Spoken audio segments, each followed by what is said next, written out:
ವೀಕ್ಷಕರೇ ನಮಸ್ಕಾರ. ನೀವು ನೋಡ್ತಾ ಇದ್ದೀರಾ ಹೆಲೋ ಹಿಂದೂ. ನಾನು ಸೈಯದ್ ಹಿದಾಯತ್. ಈಗಾಗಲೇ ದಾವಣಗೆರೆ ದಕ್ಷಿಣದಲ್ಲಿ ಬಹಳ ಕಸರತ್ತು ನಡೀತಿದೆ. ಒಂದು ಕಡೆ ಬಿಜೆಪಿ ಅಖಾಡದಲ್ಲಿದೆ, ಮತ್ತೊಂದು ಕಡೆ ಕಾಂಗ್ರೆಸ್ ಕೂಡ ತನ್ನ ಕಸರತ್ತನ್ನ ಮಾಡ್ತಾ ಇದೆ. ನನ್ನ ಜೊತೆ ಮಾತಾಡೋದಕ್ಕೆ ನಾಗರಾಜ್ ಯಾದವ್ ಅವರು ಜಾಯ್ನ್ ಆಗ್ತಿದ್ದಾರೆ. ವೆಲ್ ಸರ್, ನಿಮ್ ಸ್ಮೈಲ್ ನೋಡಿದ್ರೆ ಗೊತ್ತಾಗುತ್ತೆ ದಾವಣಗೆರೆ ವೆರಿ ಈಸಿನಾ ಅಂತ. Very easy to nothing to worry. Okay, ಹೇಗೆ ಸರ್? ಯಾಕೆಂತಂದ್ರೆ ಒಂದು ಕಡೆ ಮುಸ್ಲಿಂ ಸಮುದಾಯದ ಆಕ್ರೋಶ ಇದೆ. ಮುಸ್ಲಿಂ ಸಮುದಾಯ ಈ ಬಾರಿ ಕಾಂಗ್ರೆಸ್ ಕೈ ಕೊಡುತ್ತಂತೆ ಅನ್ನುವಂತ ಮಾತುಗಳಿದೆ.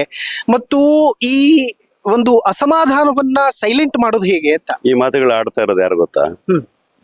ಬಿಜೆಪಿಯವರು ಮತ್ತೆ ದಳದವರು ಓಕೆ ಒಟ್ಟಿಗೆ ಸೇರಿ ನಮ್ಮ ಮೇಲೆ ಹೋರಾಟ ಮಾಡ್ತಾರಲ್ಲ, ಅವ್ರು ಹೇಳ್ತಕ್ಕಂಥ ಮಾತುಗಳು.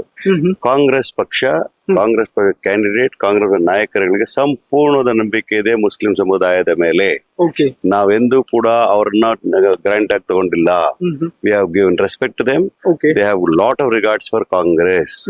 ಕಾಂಗ್ರೆಸ್ ಮೇಲೆ ಅವರಿಗೆ ನಂಬಿಕೆನೂ ಇದೆ. ಕಾಂಗ್ರೆಸ್ ಜೊತೆ ನಿಂತಿದ್ದಾರೆ. ಕೇವಲ ಮುಸ್ಲಿಮ್ಸ್ ಅವ್ರು ಮಾತ್ರ ಅಲ್ಲ, ಎಲ್ಲ ಸಮುದಾಯಗಳು ಪ್ರೀತಿ ವಿಶ್ವಾಸದಿಂದ ಕಾಂಗ್ರೆಸ್ ಅನ್ನ ಯಾವಾಗ್ಲೂ ಕೂಡ ಆಶೀರ್ವಾದ ಮಾಡಿದ್ದಾರೆ. ಆ ನಂಬಿಕೆ ಇವಾಗ್ಲೂ ಮುಂದುವರೆದಿದೆ. ವಿಶೇಷವಾಗಿ ಈ ದಾವಣಗೆರೆಯ ದಕ್ಷಿಣ ಭಾಗದಲ್ಲಿರ್ತಕ್ಕಂಥ ಈ ವಿಧಾನಸಭಾ ಕ್ಷೇತ್ರ ಇರ್ತಕ್ಕಂಥದ್ದು ಸುಮಾರು ವರ್ಷಗಳಿಂದ ಕಾಂಗ್ರೆಸ್ ತೆಕ್ಕೆಯಲ್ಲಿರ್ತಕ್ಕಂಥದ್ದು. ಮತ್ತೆ ಅಲ್ಲಿದ್ದಂತ ಕ್ಯಾಂಡಿಡೇಟ್ ಕೂಡ ಆರ್ಡಿನರಿ ಕ್ಯಾಂಡಿಡೇಟ್ ಆಗಿರ್ಲಿಲ್ಲ. ಶಾಮನೂರು ಶಿವಶಿವಪ್ಪನವರು 4 ಬಾರಿ ಅಲ್ಲಿ ವಿಧಾನಸಭೆಯ ಸದಸ್ಯರಾಗಿ ಮತ್ತು ತನ್ನದೇ ಅಂತ ಛಾಪನ್ನು ಮೂಡಿಸಿರ್ತಕ್ಕಂಥದ್ದು, ತನ್ನದೇ ಅಂತ ಗುರುತಿನ ಹೆಜ್ಜೆಗಳನ್ನು ಬಿಟ್ಟು ಹೋಗಿರ್ತಕ್ಕಂಥದ್ದು ಮತ್ತು ಎಲ್ಲರನ್ನೂ ಒಳಗೊಂಡಂತಹ ಜಾತಿ ಮುಕ್ತವಾಗಿರ್ತಕ್ಕಂತಹ ಮನುಷ್ಯತ್ವವನ್ನು ಪ್ರತಿಪಾದನೆ ಮಾಡತಕ್ಕಂತ ರೀತಿಯಲ್ಲಿ ಅಭಿವೃದ್ಧಿಯ ರಾಜಕಾರಣವನ್ನು ಮಾಡದಂತಹ ಏಕೈಕ ವ್ಯಕ್ತಿ ಈ ಭಾಗದಲ್ಲಿ ಇರ್ತಕ್ಕಂಥ ಹಿರಿಯ ನಾಯಕರಿದ್ರೆ ಅದು ಶಾಮನೂರು ಶಿವಶಂಕರಪ್ಪನವರು. ಅವರು ಅಲ್ಪಸಂಖ್ಯಾತರ ಮೇಲೆ ಅಪಾರವಾದ ಗೌರವವನ್ನ, ನಂಬಿಕೆಯನ್ನು ಇಟ್ಕೊಂಡಿದ್ರು. ಅದನ್ನ ಕಾಪಾಡ್ಕೊಂಡು ಬಂದಿದ್ರು. ಅದು ಮುಂದುವರೆದ ಭಾಗವಾಗಿ ಸಮರ್ಥವಾಗಿರ್ತಕ್ಕಂಥ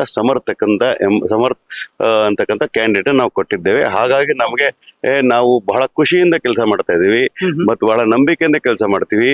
ಎಲ್ಲ ಜನಾಂಗಗಳ ಆಶೀರ್ವಾದ ನಮ್ಮ ಕ್ಯಾಂಡಿಡೇಟ್ ಮೇಲೆ ಇದೆ ಅನ್ನೋ ಭಾವನೆಯಿಂದಾಗಿ ನಾನು ಇವತ್ತು ಸಂತೋಷವಾಗಿ ನಿಮ್ಮ ಜೊತೆ ಮಾತಾಡ್ತಾ ಇದ್ದೀನಿ. ಓಕೆ ಸರ್, ಒಂದು ಕಡೆ ಮುಸ್ಲಿಂ ಸಮುದಾಯದ ಬಹಳಷ್ಟು ಜನ ಯುವಕರನ್ನ ನಾನು ಮಾತಾಡಿಸ್ತಾ ಇದ್ದೆ. ಅವರು ಒಂದು ಮಾತನ್ನು ಹೇಳ್ತಾ ಇದ್ರು, ರಿಜ್ವಾನ್ ಅರ್ಷದ್, ಸಲೀಂ ಅಹಮದ್ ಮತ್ತೊಬ್ರು ಮಗದೊಬ್ರು ಬರೋದಕ್ಕಿಂತ ಹೆಚ್ಚಾಗಿ ನಮಗೆ ಜಮೀರ್ ಅಹಮದ್ ಅವರು ಒಂದ್ ಸ್ವಲ್ಪ ಅಡ್ಡಾಡ್ಬೇಕಿತ್ತು ಇಡೀ ಕ್ಷೇತ್ರಗಳಲ್ಲಿ.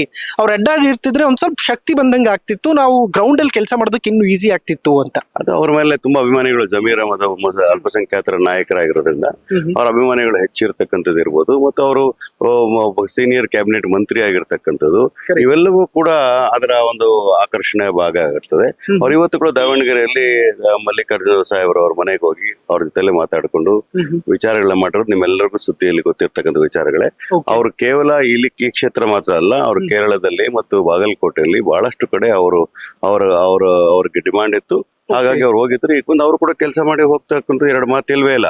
ಜಮೀರ್ ಅಹಮದ್ ಖಾನ್ ಮಾತ್ರ ಅಲ್ಲ, ಕಾಂಗ್ರೆಸ್ನಲ್ಲಿ ಇರ್ತಕ್ಕಂಥ ಎಲ್ಲ ನಾಯಕರುಗಳು ಕೂಡ ಬಂದು ದಾವಣಗೆರೆಯ ದಕ್ಷಿಣ ಕ್ಷೇತ್ರದಲ್ಲಿ ಕೆಲಸ ಮಾಡಿರ್ತಕ್ಕಂಥ ನಿಜ.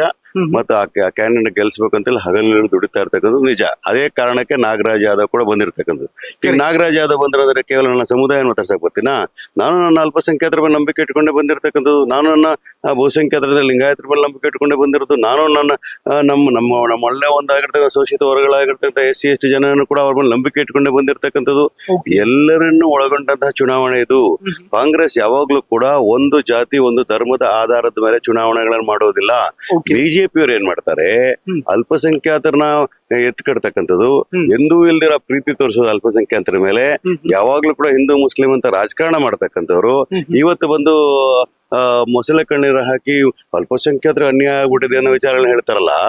ಅಲ್ಪಸಂಖ್ಯಾತರ ಜೊತೆಗೂಡಿ ಬಹುಸಂಖ್ಯಾತರು ಮತ್ತು ಅಲ್ಪಸಂಖ್ಯಾತರು ಶೋಷಿತರು ಎಲ್ಲರಿಗೂ ಕೂಡ ಏನಾದ್ರೂ ಕೂಡ ರಾಜಕೀಯ ಅಧಿಕಾರವನ್ನು ಹಂಚಿಕೊಂಡಿದ್ರೆ ಅದು ಕಾಂಗ್ರೆಸ್ ಪಕ್ಷದಿಂದ ಮಾತ್ರ ನಮ್ಮ ಮಾತನ್ನ ಹೇಳಲಿಕ್ಕೆ ಬಯಸ್ತಾ ಇದ್ದೇನೆ. ಉದಾಹರಣೆಗೆ ನೋಡಿ, ಇವತ್ತು ನಮ್ಮ ಸ್ಪೀಕರ್ ಇರ್ತಕ್ಕಂಥ ಯಾರು ಅಲ್ಪಸಂಖ್ಯಾತರು. ನಾವು ಅಲ್ಪಸಂಖ್ಯಾತ ಎಲ್ಲಿ ನೋಡ್ತೀವಿ? ನಮ್ಮ ಕಾಂಗ್ರೆಸ್ ವರಿಷ್ಠ ನಾಯಕರಾಗಿದ್ರು ಅವರು ಕೂಡ, ಖಾದರ್ ಅವರು. ಈಗ ಮುಖ್ಯಮಂತ್ರಿಗಳ ರಾಜಕೀಯ ಕಾರ್ಯದರ್ಶಿ ಯಾರು? ಹಿರಿಯ ನಾಯಕರಾಗಿರ್ತಕ್ಕಂಥ ನಜೀರ್ ಅಹಮದ್ ಅವರು. ಚೀಫ್ ವಿಪ್ ಯಾರು? ಅಲ್ಪಸಂಖ್ಯಾತರಾಗಿದ್ದ ಸಲೀಂ ಅಹಮದ್ ಅವರು. ಎಷ್ಟು ಬೇಕು ನಿಮ್ಗೆ ಹೇಳ್ಬೇಕಂದ್ರೆ? ಮಂತ್ರಿಗಳಿಲ್ವಾ? ಸ್ಪೀಕರ್ಗಳಿಲ್ವಾ? ಪೊಲಿಟಿಕಲ್ ಇಲ್ಲೂ ಕೂಡ ಅವಕಾಶಗಳು ಕೊಡಬಹುದಿತ್ತು. ಆದ್ರೆ ಈಗಾಗಲೇ ನಾವು ಒಂದು ಸಂಪ್ರದಾಯವನ್ನು ಪಾಲನೆ ಮಾಡ್ಕೊಂಡು ಬಂದಿದ್ದೀವಿ. ಅನುಕಂಪದ ಜೊತೆಗೆ ಈಗ ಬಾಗಲಕೋಟೆಯಲ್ಲಿ ಅವರ ತಂದೆ ತೀರ್ಕೊಂಡಾಗ ಮಕ್ಕಳು ಕೊಟ್ಟಾಗ ಇಲ್ಲೇ ಕೊಡಬಾರ್ದು ನಮ್ಮ ಭಾವನೆ ಬಂದಾಗ ಒಂದು ಪಾಲಿಸಿ ಫಾರ್ಮುಲಾ ಮೇಲೆ ಹೋಗಿರ್ತಾರೆ ಹೊರತು ಯಾವುದೇ ಕಾರಣಕ್ಕೂ ಕೂಡ ಅಲ್ಪಸಂಖ್ಯಾತರನ್ನ ಅಲ್ಲಗಳಿಬೇಕು ಅನ್ನೋ ಕಾರಣಕ್ಕೋಸ್ಕರ ಅಲ್ಲವೇ ಇಲ್ಲ. ಅವರು ನಮ್ಮ ಜೊತೆಯಲ್ಲಿದ್ದಾರೆ, ನಮ್ಮ ಪಕ್ಷದ ಜೊತೆಯಲ್ಲಿದ್ದಾರೆ. ನಾವು ಅವ್ರಿಗೆ ಅಭಾರಿಯಾಗಿದ್ದೇವೆ. ನಾವು ಅವರ ಸೇವೆಯನ್ನು ಮಾಡ್ತೇವೆ. ಮುಂದಿನ ದಿನಗಳ ಅವಕಾಶಗಳನ್ನು ಕಲ್ಪಿಸಿ ಕೊಡ್ತದೆ ಕಾಂಗ್ರೆಸ್ ಪಕ್ಷ. ಓಕೆ ಸರ್, ಒಂದು ಈ ಗೊಂದಲ ಉಳ್ಕೋಬಾರದು ಅನ್ನೋ ಕಾರಣಕ್ಕೆ ಒಂದು ಪ್ರಶ್ನೆ ಕೇಳ್ತಾ ಇದ್ದೀನಿ. ಬಾಗಲಕೋಟೆಗೆ 6 ಮತ್ತು 7 2 ದಿನಗಳನ್ನ ಕೊಟ್ಟಿರುವಂತಹ ಜಮೀರ್ ಅಹಮದ್ ಅವರು ಯಾಕೆ ದಾವಣಗೆರೆಗೆ ಅರ್ಧ ದಿನನೂ ಕೊಡ್ಲಿಕ್ಕೆ ಆಗ್ಲಿಲ್ಲ ಅಂತ? ಹಂಗಲ್ಲ ನೋಡಿ, ಲಾಸ್ಟ್ ಟೈಮ್ ಬಾಗಲಕೋಟೆ ರಿಸಲ್ಟ್ ಏನಾಗಿತ್ತು? ಬರೀ 5,000 ಡಿಫರೆನ್ಸ್ ಇತ್ತು. ಇಲ್ಲಿ ಎಷ್ಟು ಡಿಫರೆನ್ಸ್ ಇತ್ತು? 27,000 28,000 ವರೆಗೂ ಇತ್ತು. ಸೊ ನಮಗೂ ಕೂಡ ಪೊಲಿಟಿಕಲ್ ಕ್ಯಾಲ್ಕುಲೇಷನ್ ಎಲ್ಲ ಇರ್ತದೆ. ಅಲ್ಲೂ ಕೂಡ ನಾವು ಅಲ್ಲೂ ಒಂದು 25-30 ಸಾವಿರ ಲೀಡ್ ತಗೋಬೇಕು ಅಂತಂದಾಗ ಇನ್ನೂ ಹೆಚ್ಚಿನ ನಾಯಕರುಗಳು ಹೋಗ್ಬೇಕು ಅನ್ನೋ ಕಾರಣಕ್ಕೋಸ್ಕರ ಅವ್ರು ಹೋಗಿರ್ತಾರೆ. ಇಲ್ಲಿ ಕೂಡ ನಾವು ಎಲ್ಲವೂ ಕೂಡ ಸರಿ ಇರೋದ್ರಿಂದ, ಎಲ್ಲವೂ ಕೂಡ ಕೆಲಸ ಮಾಡ್ತಾ ಇರೋದ್ರಿಂದ, ಮತ್ತು ಅಲ್ಪಸಂಖ್ಯಾತ ಯಾವಾಗ್ಲೂ ಕೂಡ ಅಲ್ಪಸಂಖ್ಯಾತರಲ್ಲಿ ಗೊಂದಲ ಇದೆ, ಅಲ್ಪಸಂಖ್ಯಾತರ ವಿಚಾರದಲ್ಲಿ ಹಿಂಗಾಗಿದೆ ಹಂಗ, ಅದೆಲ್ಲ ಸುಳ್ಳು. ಅಲ್ಪಸಂಖ್ಯಾತ ಬಂಧುಗಳೆಲ್ಲ ಅವೆಲ್ಲ ಏನಿಲ್ಲ. ಅವರ ಹಕ್ಕನ್ನ ಪ್ರತಿಪಾದನೆ ಮಾಡ್ತಕ್ಕಂಥ ಅವರ ಹಕ್ಕದು. ಆ ಹಕ್ಕಕ್ಕೆ ನಾವು ಕೂಡ ಜವಾಬ್ದಾರರಾಗ್ತೀವಿ. Why should not the ask? ಕೇಳಿ, ತಪ್ಪೇನಿಲ್ಲ ಅದರಲ್ಲಿ. ಈಗ ಒಂದ್ ವೇಳೆ ಅಲ್ಪಸಂಖ್ಯಾತ ಟಿಕೆಟ್ ಕೊಟ್ಟಿದ್ರೆ ನಾವು ಇದೇ ತರ ಕೆಲಸ ಮಾಡ್ತಾ ಇದ್ವಿ. ಇದು ಮಾತ್ರ ಸತ್ಯ. ಅಲ್ಪಸಂಖ್ಯಾತರಿಗೂ ಟಿಕೆಟ್ ಕೊಟ್ಟಿದ್ರು ನಾಗರಾಜ್ ಯಾದವ್ ಆಗ್ಲಿ ಎಲ್ಲಾ ನಾಯಕರುಗಳ ಇದೇ ರೀತಿ ಕೆಲಸ ಮಾಡ್ತಾ ಇದ್ವಿ. ಶಾವನೂರ್ ಮನೆಯವರು ಇದೇ ತರ ಕೆಲಸ ಮಾಡ್ತಾ ಇದ್ರು. ಹಂಗಾಗಿ ನಮ್ಮಲ್ಲಿ ಯಾವ್ದೋ ಗೊಂದಲಗಳಿಲ್ಲ, ಅಲ್ಪಸಂಖ್ಯಾತರಲ್ಲಿ ಗೊಂದಲಗಳಿಲ್ಲ. ಈ ವಿರೋಧ ಪಕ್ಷಗಳು ಏನೋ ಗೊಂದಲ, ಯಾಕಂತಂದ್ರೆ ಅವ್ರು ಸೋಲ್ತದೆ ಅಂತ ಕಂಡ್ರು ಗೋಡೆ ಬರಹ ಹಂಗೆ ಕಾಣ್ತಾ ಇದೆ ಅವ್ರಿಗೆ, ಸೋಲು ಖಚಿತ ಅಂತೇಳಿ. ಹಾಗಾಗಿ ಇಲ್ಲ ಸಲ್ಲ ಆರೋಪಗಳನ್ನ ನಮ್ಮ ಮೇಲೆ ಮಾಡ್ತಕ್ಕಂಥದ್ದು, ಮತ್ತು ಅವರ ಬೆಂಬಲಿತರಾಗಿರ್ತಕ್ಕಂಥ ಯಾರು ಮಾತಾಡ್ತಾ ಇದ್ರು ಹೊತ್ತೆ ಯಾವುದೇ ಕಾರಣಕ್ಕೂ ಕೂಡ ಅಲ್ಪಸಂಖ್ಯಾತರು ನಮ್ಮ ವಿರುದ್ಧ ಮಾತಾಡ್ತಕ್ಕಂಥ ಪ್ರಶ್ನೆಯೂ ಇಲ್ಲ, ಅಸಮಾಧಾನದ ಪ್ರಶ್ನೆಯೂ ಇಲ್ಲ, ಗೊಂದಲದ ಪ್ರಶ್ನೆ ಇಲ್ಲ, ಕಾಂಗ್ರೆಸ್ ನ ಬಿಟ್ಟು ಹೋಗೋ ಪ್ರಶ್ನೆನೇ ಇಲ್ಲ ಅನ್ನೋ ಮಾತನ್ನ ಹೇಳ್ತಾ ಇದ್ದಾರೆ. Okay, final question sir. Bagalkote ಸಿಟಿಯಲ್ಲಿ ಒಂದು ಸ್ವಲ್ಪ ಎಫರ್ಟ್ ಹಾಕಬೇಕು ಅನ್ನೋಂಥದ್ದನ್ನ ಲಕ್ಷ್ಮೀ ಹೆಬ್ಬಾಳ್ಕರ್ ಅವರು ಹೇಳ್ತಾ ಇದ್ರು. ಆದ್ರೆ ಸಿಟಿಯನ್ನ ಹೊರತುಪಡಿಸಿ ಉಳಿದ ಕಡೆಗಳೆಲ್ಲವೂ ಕೂಡ ನಮಗೆ ಸಾಲಿಡ್ ಆಗಿ ವೋಟ್ಸ್ ಬರುತ್ತೆ ಅನ್ನುವಂಥದ್ದನ್ನ. ಯಾಕೆ ಬಾಗಲಕೋಟೆ ಟಫ್ ಆಗ್ತಾ ಇದೆ ಅಂತ? ಯಾಕೆಂತಂದ್ರೆ ಮೇಟಿ ಅವರು ಪಾಪ ಬೆಡ್ ರಿಡನ್ ಆಗಿದ್ದು ಕೂಡ ಬಹಳಷ್ಟು ಜನರಿಗೆ ಅದು ಗೊತ್ತೇ ಇಲ್ಲ ಅಂತ. ಇಲ್ಲ ನೋಡಿ, ಬಾಗಲಕೋಟೆಯಲ್ಲಿ ಲಾಸ್ಟ್ ಟೈಮ್ ರಿಸಲ್ಟ್ ನಿಮ್ಗೆ ಹೇಳಿದೆ, ಯಾಕೆ ಅದು ಟಫ್ ಆಗ್ಬಿಡ್ತು. ಅದು ನಮ್ಮ ಕಾಂಗ್ರೆಸ್ನ 136 ಸೀಟ್ ಗೆಲ್ಲ ಸಂದರ್ಭದಲ್ಲಿ ಅದು ನೆಕ್ ಟು ನೆಕ್ ಫೈಟ್ ಆಗೋ ರೀತಿ ಬಂದಿತ್ತಲ್ಲ. ಹಂಗಾಗಿ ನಾವು ಕಾಶಿಯಸ್ ಆಗಿ ಇರ್ಬೇಕಾಗಿರೋದು ನಮ್ ಧರ್ಮ ಅಲ್ವಾ. ಆಮೇಲೆ ಸಿಟಿ ಲಿಮಿಟ್ಸ್ ಅಲ್ಲಿ ಕೂಡ ಲಾಸ್ಟ್ ಟೈಮ್ ಅಲ್ಲಿ ಬೂತ್ಗಳಲ್ಲಿ ಎಲ್ಲೇ ಒಂದ್ ಕಡೆ ಬಿಜೆಪಿ ಮೇಲೆ ಸಾಧ್ಯತೆ ನಾವು ವಾಪಸ್ ಪಡ್ಕೋಬೇಕಲ್ಲ. ಆ ಕಾರಣಕ್ಕೋಸ್ಕರ ಸ್ವಲ್ಪ ಡಬಲ್ ಎಫರ್ಟ್ಸ್ ಆಗ್ತಕ್ಕಂಥ ಕೆಲಸವನ್ನು ಮಾಡ್ತೇವೆ. ಮತ್ತು ಒಂದ್ ತಿಳ್ಕೋಬೇಕಾಗ್ತದೆ, ನಾವು ಈ ಸಲ ಹೆಚ್ಚು ಯಾಕೆ ಕೆಲಸ ಮಾಡ್ತಾ ಇದೀವಿ ಅಂತಂದ್ರೆ, ಇದು ಬೈ ಎಲೆಕ್ಷನ್ ಆಗಿರ್ತಕ್ಕಂಥದ್ದು. ರಾಜ್ಯ ಸರ್ಕಾರವು ತನ್ನ ಕೊಟ್ಟ ಮಾತುಗಳನ್ನು ಈಡೇರಿಸಿದ ಸಂದರ್ಭದಲ್ಲಿ ಆ ವಿಚಾರಧಾರೆಗಳನ್ನ ಮನೆ ಮುಟ್ಟುವಂತೆ ಮನೆಗಳಿಗೆ ಹೇಳ್ಬೇಕಾಗಿರೋ ಕೆಲಸ ನಮ್ದು ಆಗ್ತದೆ. ನಾನು ದುಡಿದಿಂದ ಮನೇಲಿ ಕೊಟ್ಟರೆ ಜನ ಓಟ್ ಹಾಕ್ತಾರ? ನಾವು ಹೇಳ್ಬೇಕಾಗ್ತದೆ. ನಾವು ಕೊಟ್ಟ ಮಾತನ್ನು ನಡ್ಕೊಂಡಿದ್ವಿ. 142 ಭರವಸೆಗಳನ್ನು ಕೊಟ್ಟಿದ್ವಿ ಮ್ಯಾನಿಫೆಸ್ಟೋ ಅಲ್ಲಿ. 2.5 ವರ್ಷದಲ್ಲಿ ಅದನ್ನೆಲ್ಲವನ್ನು ಈಡೇರಿಸಿದ್ವಿ. ಗ್ಯಾರಂಟಿಗಳನ್ನ ಅನೌನ್ಸ್ ಮಾಡಿದ್ವಿ, ಅವೆಲ್ಲವನ್ನು ಕೂಡ ಮಾಡಿ ತೋರಿಸಿದ್ದೇವೆ.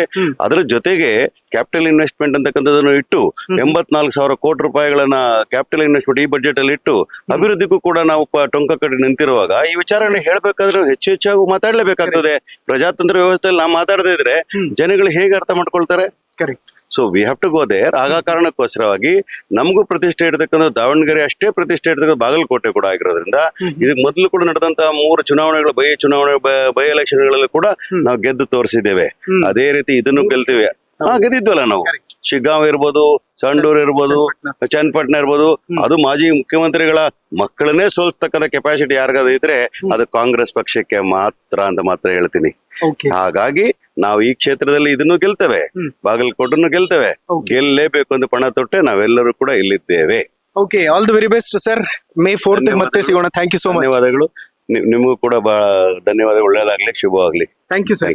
ನೋಡಿದ್ರಲ್ಲ ವೀಕ್ಷಕರೇ, ಇದಿಷ್ಟು ನಾಗರಾಜ್ ಯಾದವ್ ಅವರ ಮಾತುಗಳು. ಅದೇನೇ ಇರಲಿ, ಬಾಗಲಕೋಟೆ ಒಂದ್ ಸ್ವಲ್ಪ ಎಫರ್ಟ್ ಬೇಕು, ಆದ್ರೆ ದಾವಣಗೆರೆ ದಕ್ಷಿಣ ನಮಗೆ ಈಸಿ ಕೇಕ್ ವಾಕ್ ಅನ್ನೋ ರೀತಿಯಲ್ಲಿ ಮಾತಾಡ್ತಾ ಇದ್ರು. ನೋಡೋಣ ಜನ ಮೇ 4ನೇ ತಾರೀಕಿಗೆ ಏನ್ ಉತ್ತರ ಕೊಡ್ತಾರೆ, ಏನ್ ರಿಸಲ್ಟ್ ಬರುತ್ತೆ ಅನ್ನುವಂಥದ್ದು ಮೇ 4ಕ್ಕೆ ಗೊತ್ತಾಗ್ತದೆ. ನೋಡ್ತಾ ಇರಿ ಹೆಲೋ ಹಿಂದೂ. ನಾನು ಸೈಯದ್ ಹಿದಾಯತ್ ಸೈನಿಂಗ್ ಆಫ್ ದಾವಣಗೆರೆ ದಕ್ಷಿಣದಿಂದ.